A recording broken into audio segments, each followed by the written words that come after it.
Kung ang gulong nyo ngayon ay merong tire sealant, huwag nyong hahayaan na hindi malinis at palitan ng sobrang tagal kung ayaw nyong ganito ang abutin ng mugs nyo.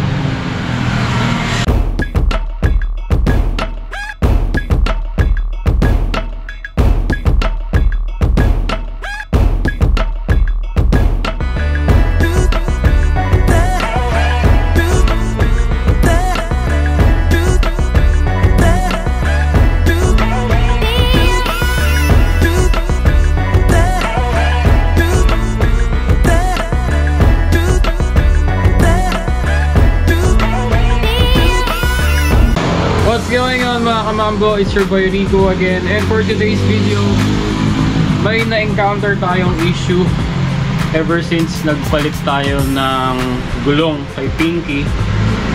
Sa rear pa lang naman actually. So bago kasi tayo nagpalit ng gulong, meron yung tire sealant na umabot ng higit 1 taon nang hindi napalitan at hindi nalinis. So, ito ang naging epekto niya sa mugs. Yan. Kung mapapansin nyo, yung mga pintura na bakbak. Tapos, nag-iwan ng mga itim na residue yung tire sealant. Yan. Kaya pala, laging naka-flat. So, ang nangyari, once na nabakbak yung pintura mula dito sa loob ng mugs, dahil sa continuous na kakaikot ng gulong, napupunta dito sa labi na nagkokos na magkaroon ng gap at doon sumisingaw yung hangin. Ito magandang example. Ayan. So kada naka-flat, ang ginagawa ng vulcanizing, nililinis to ng flat screw para matanggal yung mga naiwan ng pintura. So yun ang naging issue natin, kaya lagi tayong flat, laging sumisingaw. Ayan pa yung mga naiwan na pintura. Ayan yung mga pintura sa loob. So ang gagawin natin para ma-prevent yung issue ay tatanggalin na natin completely yung pintura dito sa loob ng mugs para hindi na siya mabakbak at mapunta sa gulong para maiwasan yung pagkaka-flat. Mapapansin nyo, itong kabilang side medyo nalinis ko na siya. Ginamitan ko na itong sander, itong Bosch na random orbit sander. Ayan. Kaya medyo luminis-linis na to, pero dahil medyo matrabaho siya, medyo matagal gawin, kaya may mga natira pa rin ng pintura na maaari pang mabakbak. Gagamit tayo ng Strip-Sol. So ito ay paint and varnish remover.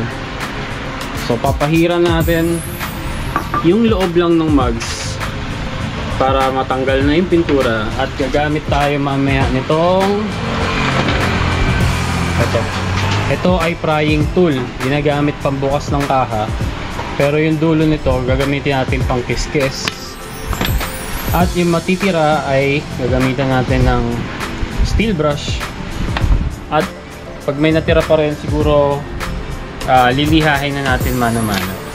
So mag-a-apply muna tayo ng Strip-Sol dito sa mugs para matanggal na ng tuluyan yung pintura at hindi na natin ma-encounter yung issue na ganito.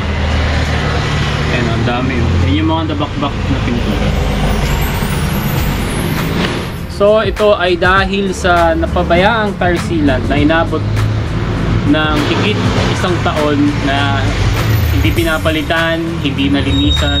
Although nalinisan naman yung mugs bago kabitan ng bagong gulong, pero hindi ganun kalinis siguro. Kaya may mga residue pa rin siya hanggang ngayon.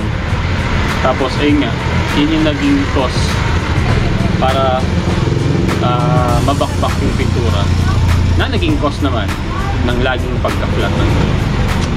So apply muna tayo ng Strip-Sol.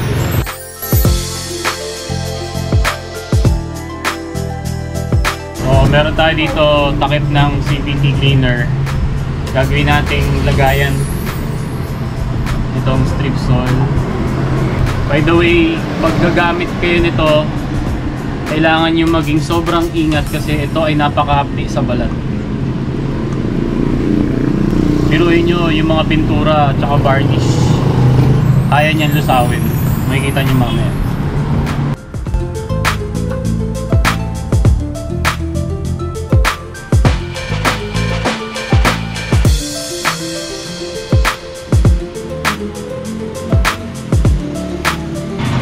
Maganda sana akong paintbrush eh, kaso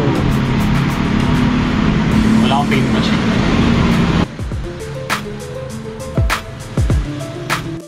So once ma-applyan ng Strip-Sol, after a few minutes yan, makikita nyo magiging ganyan na yung itsura niya. So natutunaw niya talaga yung mga pintura. Pero hayaan lang muna natin yan na mag-penetrate pa ng konti bago natin itry na bakbakin na. Tapos, hindi naman yan matatanggal lahat sa unang pahid. So, uulitin natin yung process.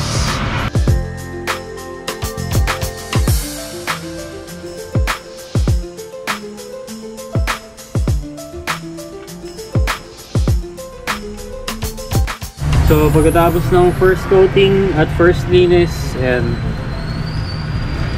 yung nalabasan niya. So meron pa mga konting pintura na natira. At ito paano nabawasan din yung mga residue ng tire sealant. Pero meron pa rin. So magse-second coat tayo. Ayan yung mga nalis natin na lumang pintura. So pagkatapos ng second coating at linis, ito nang kinalabasan niya. Malinis na. Pero meron pa rin talagang mga matitigas na pintura na ayaw matanggal. Katulad nito. Pero at this point, gagamitan na lang natin yan itong random orbit sander. Kaya na yan eh.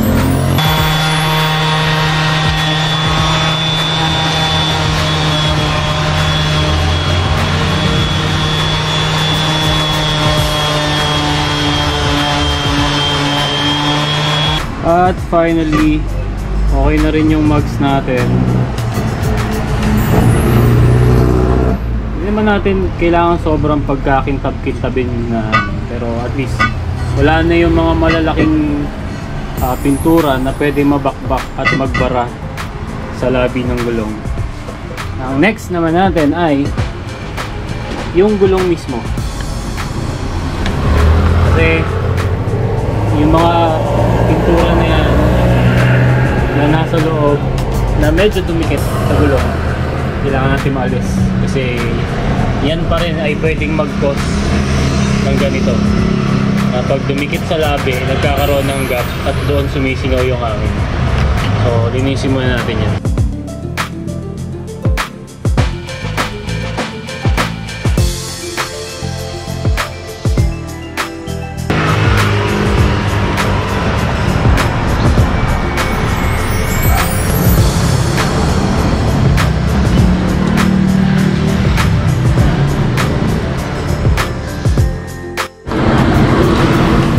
So, nalinis na natin yung gulong.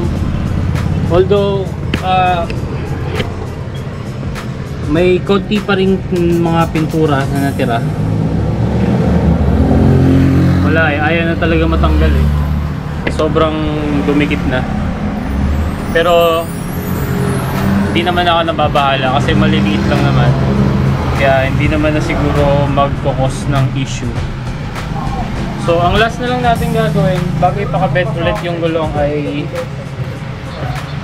itong mugs natin, since bare metal na lang siya, para hindi kalawangin, papairan na natin ang langis kahit used oil, para lang in case na magkaroon ng moisture sa loob. Although hindi ko sure kung nagkakaroon ba ng moisture kapag naikabit na yung gulong, pero para sigurado, para hindi kalawangin, papahiran na natin ng konting langis. Tapos, goods na. So, okay na si Pinky. Ayan. Ikabit na rin yung gulong. Okay na, goods na. Hindi naman na sumisingaw. At pagkakabit ng gulong, sabak agad sa trabaho. Hakot kagad ng items. Ganyan kasipag si Pinky. Siyempre, hindi tayo mawawalan ng brewed coffee na wala na tayong lalagyan. Kaya doon na lang natin nilagay sa floorboard. Walang plastic eh. Anyway, so sa mga magbabalak maglagay ng tire sealant sa kanilang mga gulong, mag-isip-isip muna kayo. Kung ayaw nyong danasin yung abala na dinanas ko ngayong araw, kung hindi talaga may iwasang maglagay ng tire sealant, eh huwag nyong hahayaan doon nang abutin ng taon or sobrang tagal, kasi ganoon ang pwedeng mangyari sa inyo. Hindi naman din lahat. Merong mga brands na sa sobrang premium ay kahit matagal na hindi naman nagkakaganon. Hindi ko lang sure kung halimbawa abutin din ng taon, ng isang taon o mahigit, ay ganun pa rin. Ang isang brand na alam ko na magandang example na hindi nagkakaroon ng corrosion ay ang Cycle Seal. Ang problema lang sa Cycle Seal, napakadalang nagbebenta, puro Manila lang, at kahit ako wala akong supplier nun. So siguro tansya ko, kung sakaling maglalagay kayo ng mga tire sealant, mas maganda every 6 months linisan at palitan. Huwag nyo talaga siya hahayaan na tumagal ng taon doon, kasi nga ganun yung mangyayari. And abala, di ba? Kailangan ko pang kiskisin, kailangan ko pang tunawin ng strip sole yung pintura para maalis, kasi hindi siya lalapat na maayos or sisingaw pa rin siya kapag hindi ko ginawa yan. Baka may magtanong sa anong scenario naman kailangan talaga ng tire sealant. Well, mas advisable ang tire sealant kapag halimbawa meron kayong long ride or magra-ride kayo ng gabi, or ang ride nyo ay sa malalayo, sa mga lugar na wala masyadong vulcanizing shop. Yun ang the best time na maglagay ng tire sealant. Pero kung halimbawa pang daily lang, tapos city riding ka lang naman, which is marami namang vulcanizing na nagkalat, eh para sa akin hindi advisable na may sealant. Kasi kung sakaling maflatan ka man, makakatakbo ka naman ng vulcanizing. So depende pa rin yan talaga sa paggagamitan nyo. Pero ayun nga, the point is, kung maglalagay kayo ng tire sealant, huwag nyo hahayaan na sobrang tagal, kasi yan ang mangyayari sa inyo.